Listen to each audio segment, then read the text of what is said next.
नहमदुहु व नुसल्ली अला रसूलिहिल करीम। अऊज़ु बिल्लाहि मिनश शैतानिर रजीम। बिस्मिल्लाहिर रहमानिर रहीम। अल्लज़ीना सबरू व अला रब्बिहिम यतवक्कलून। और वो लोग जो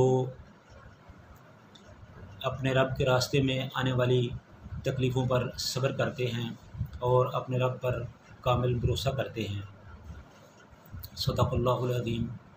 हर किस्म की हम्द व सना अल्लाह ताला की ज़ात के लिए जो सारे जहानों का पैदा करने वाला और खालिक व मालिक है, और दरूद व सलाम रसूलुल्लाह सल्लल्लाहु अलैहि वसल्लम की ज़ात पे जो सब अम्बिया के इमाम और सारी कायनात के सरदार, रहनुमा और पेशवा हैं। तो हज़रात, जैसा कि हम इससे पहले जंग जमल का ज़िक्र कर चुके हैं, तो अब हम आपके सामने जंग सफ़ीन का ज़िक्र करेंगे। जब हज़रत अली रज़ी अल्लाह ताला अन्हु जंग जमल से फ़ारिग हुए तो उन्होंने मौके की मुनासबत से हज़रत अमीर मुआविया की तरफ रुख किया कि क्योंकि वो भी हज़रत उस्मान रज़ी अल्लाह ताला अन्हु के क़िसास का मुतालबा कर रहे थे। तो हज़रत अली समझते थे वो अपने तौर पर तलहा और ज़ुबैर के लश्कर को शिकस्त दे चुके हैं, अब वो तो सर नहीं उठा सकेंगे। तो लिहाजा उन्होंने हज़रत अमीर मुआविया रज़ी अल्लाह ताला अन्हु की तरफ रुख किया। तो उन्होंने तकरीबन 1 लाख का लश्कर तैयार किया और लश्कर तैयार करने के बाद उन्होंने अपनी मस्जिद में अपने लश्कर से जंग के बारे में तबादला ख्याल किया। तो लश्कर वालों से पूछा कि भाई ये इस तरह ये मामला है, हम शाम की तरफ जाना चाहते हैं, तो आपका क्या इरादा है। तो बहुत से लोगों ने, किसी ने कहा कि ये जंग हमें करनी चाहिए, किसी ने कहा नहीं करनी चाहिए। इस तरह वो इफ्तराक और इंतशार का माहौल जो है पैदा कर दिया, जिससे हज़रत अली रज़ी अल्लाह ताला अन्हु परेशान होकर स्टेज से नीचे आ गए तो और अपने लश्कर को शाम की तरफ कूच करने का हुक्म दिया। और जब हज़रत अमीर मुआविया रज़ी अल्लाह ताला अन्हु को पता चला कि हज़रत अली रज़ी अल्लाह ताला अन्हु शाम की तरफ आ रहे हैं, तो उन्होंने भी जवाब में एक लश्कर तरतीब दिया और लश्कर से सलाह मशवरा किया तो कि हमें क्या करना चाहिए। तो उनके कमांडरों ने, उनके लश्कर वालों ने कहा कि जनाब, जैसे आपका हुक्म होगा हम वैसे ही तैयार हैं। तो इस तरह हज़रत अमीर मुआविया भी एक तकरीबन 50 से 60 हज़ार का लश्कर लेकर हज़रत अली की तरफ बढ़ने लगे। तो दोनों लश्करों का आमना सामना सफ़ीन के मुकाम पर हो गया, इसलिए इसे जंग सफ़ीन के नाम से याद किया जाता है। तो जब ये दोनों लश्कर एक दूसरे के आमने सामने पहुँचे तो बातचीत शुरू हुई। हज़रत अमर बिन आस रज़ी अल्लाह ताला अन्हु हज़रत अमीर मुआविया की तरफ से बातचीत के लिए आए। तो हज़रत अली रज़ी अल्लाह ताला अन्हु ने पूछा कि आप क्या चाहते हो। तो उन्होंने कहा कि हम हज़रत उस्मान रज़ी अल्लाह ताला अन्हु का क़िसास चाहते हैं, इसके अलावा हमारा कोई प्रोग्राम नहीं है। तो हज़रत अली रज़ी अल्लाह ताला अन्हु ने कहा कि एक तो आप हज़रत अमीर मुआविया जो हैं वो शाम की गवर्नरी से मज़ूल हो जाएं, गवर्नरी को छोड़ दें, और दूसरा मेरी बैत कर लें, तो यही वाहिद सूरत है जंग को रोकने की, वरना जंग के लिए तैयार हो जाएं। तो उन्होंने इस चीज़ से इनकार किया कि ऐसा नहीं हो सकता। तो लिहाजा ये मामला बातचीत का यहीं रुक गया और जंग की तैयारी होने लगी। तो चूँकि दोनों लश्कर पूरी तैयारी के साथ आए थे, पूरी तरह मुसल्लह थे और बहुत बहुत बड़े लश्कर थे। हज़रत अली रज़ी अल्लाह ताला अन्हु के पास तकरीबन 1 लाख अफ़वाज थी और हज़रत अमीर मुआविया के पास तकरीबन 50 से 60 हज़ार या 70 हज़ार का लश्कर था। तो दोनों ताकतवर लश्कर दोनों एक दूसरे के सामने आए तो उनके दरमियान जो खून-रेज़ जंग है वो शुरू हो गई। तो जब जंग अपने अरूज पे पहुंची, सारा दिन जंग होती रही। जब शाम का टाइम हुआ, 4 बजे का टाइम हुआ, तो इस पिछले टाइम में हज़रत अली रज़ी अल्लाह ताला अन्हु को अपनी इस जंग में अपनी फ़तह के कुछ आसार नज़र आने लगे। तो इस तरह हज़रत अमीर मुआविया ने भी महसूस किया कि उनके लश्कर में कुछ बेचैनी पाई जा रही है और कबल इसके कि फ़तह के आसार, शिकस्त के आसार नमूदार हों, हालात को पहले ही कंट्रोल करना चाहिए। तो उन्होंने हज़रत अमर बिन आस से मशवरा किया।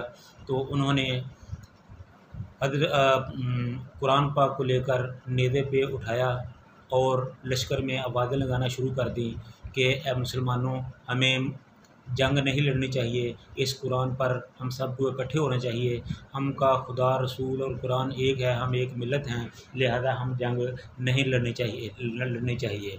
जिस पर हज़रत अली रज़ी अल्लाह ताला उन्होंने इस चीज़ को मुस्तरद कर दिया कि अब जंग बंद नहीं होगी, ये लोग सिर्फ वक्त लेना चाहते हैं, इसलिए हम जंग बंद नहीं करेंगे, हम जंग को फैसलाकुन बनाएंगे।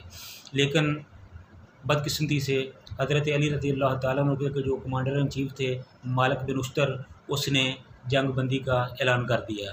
उन्होंने कहा कि जब फ़रीक़ सानी जंग बंदी के लिए तैयार है तो फिर हम क्यों जंग लड़ें। तो इस तरह जब फ़ौज ही जंग नहीं लड़ना चाहती थी तो हज़रत अली क्या कर सकते थे, तो मजबूरन हज़रत अली रज़ी अल्लाह ताला अन्हु को भी जंग बंद करनी पड़ी। जब जंग बंदी हुई तो उस सिलसिले में एक तहकीम का मसला यानी सालसी का मसला शुरू हुआ। तो हज़रत अली रज़ी अल्लाह ताला अन्हु की तरफ से हज़रत अबू मूसा अशरी और हज़रत अमीर मुआविया की तरफ से हज़रत अमर बिन आस रज़ी अल्लाह ताला अन्हु सालसी के लिए आए। तो इस सिलसिले में एक बात जो मशहूर कर दी गई है जिसका हकीकत से कोई तल्लुक़ नहीं है, मैं वो आपको बता देना चाहता हूँ कि कहा जाता है कि चूँकि हज़रत अबू मूसा अशरी रज़ी अल्लाह ताला अन्हु बड़े सीधे साधे इंसान थे और हज़रत अमर बिन आस जो थे वो बड़े सियासी किस्म के आदमी थे और फ़ातिह मिस्र थे और वो सियासत में उनसे बहुत आगे थे। लिहाजा उन्होंने हज़रत अबू मूसा अशरी को से उनसे बदहदी की या उनको धोखे में रखा और उनसे ये तय पाया कि दोनों फ़रीक अपने अपने जो हज़रत अमीर मुआविया और हज़रत अली जो खलीफे हैं उनको माज़ूल कर दिया जाए। चनांचे हज़रत अबू मूसा अशरी रज़ी अल्लाह ताला अन्हु ने उठकर ऐलान कर दिया कि मैं हज़रत अली को माज़ूल करता हूँ और इस तरह उन्हें खिलाफत से अलग करता हूँ, जिस तरह ये मेरे हाथ की अंगूठी है मैं इसको अलग कर रहा हूँ, तो इसी तरह मैं उनको खिलाफत से भी अलग करता हूँ। तो उसके बाद हज़रत अमर बिन आस उठे, उन्होंने भी यही कहा कि जिस तरह हज़रत अबू मूसा अशरी ने हज़रत अली को खिलाफत से अलग किया है, मैं भी हज़रत अली को खिलाफत से इसी तरह अलग करता हूँ और हज़रत अमीर मुआविया को खिलाफत पे बहाल रखता हूँ। तो लिहाजा ये चीज़ जो थी ये बड़ी एक गलत किस्म की बात है, इसका हकीकत से कोई तल्लुक़ नहीं है। एक तो ये हज़रत अबू मूसा अशरी और हज़रत अमर बिन आस रज़ी अल्लाह ताला अन्हु की भी तौहीन है कि एक को इतना बुद्धू दिखाया और दूसरे को इतना शातिर दिखाया, ये दोनों सहाबियों की सहाबियत के ख़िलाफ़ बात है। और फिर दूसरी ये बात है कि किस तरह एक आदमी तो या दो आदमी को किस तरह इख्तियार दिया जा सकता है वो एक इतनी बड़ी खिलाफत के खलीफा को अपनी तरफ से मज़ूल कर दे। लिहाजा इसमें कोई हकीकत नहीं है। हकीकत ये थी कि उस वक़्त हज़रत अली, हज़रत अबू मूसा अशरी और हज़रत अमर बिन आस रज़ी अल्लाह ताला अन्हु ने ये इत्तफ़ाक़ किया कि एक तरफ से हज़रत अली जो हैं उनको खलीफा मान लिया जाए और दूसरी तरफ हज़रत अमीर मुआविया को पंजाब जो शाम का गवर्नर है वो तस्लीम कर लिया जाए या शाम का हुक्मरान तस्लीम कर लिया जाए। तो दोनों ने इस चीज़ पर इत्तेफाक कर लिया। तो नतीजतन ये इस बात पे इत्तेफाक हो गया। उसके बाद हज़रत अली रज़ी अल्लाह ताला अन्हु और हज़रत अमीर मुआविया के दरमियान इस बात पर बाकायदा तौर पर मुआहदा हुआ कि उन्होंने हज़रत अली रज़ी अल्लाह ताला अन्हु को खलीफा तस्लीम कर लिया, खलीफा बरहक तस्लीम कर लिया और हज़रत अली रज़ी अल्लाह ताला अन्हु ने उनको शाम का हुक्मरान तस्लीम कर लिया। इस तरह दोनों हुकूमतें थी वो जो अपनी अपनी जगह पर कायम हो गई। तो इस तरह मुसलमानों की जो जंग बंदी थी वो ख़त्म हो गई और मुसलमान एक दफ़ा फिर अमन में चले गए। लेकिन दरअसल ये वही बात है कि जिस तरह जंग जमल में सबाइयों ने, बागियों ने मुसलमानों के साथ साजिश करके जंग शुरू कराई थी, इसी तरह जब हज़रत अली जंग बंद नहीं करना चाहते थे तो उन्हीं सबाइयों ने, उन्हीं कूफियों और बसरा के लोगों ने हज़रत अली को मजबूर करके जंग बंद कर दिया।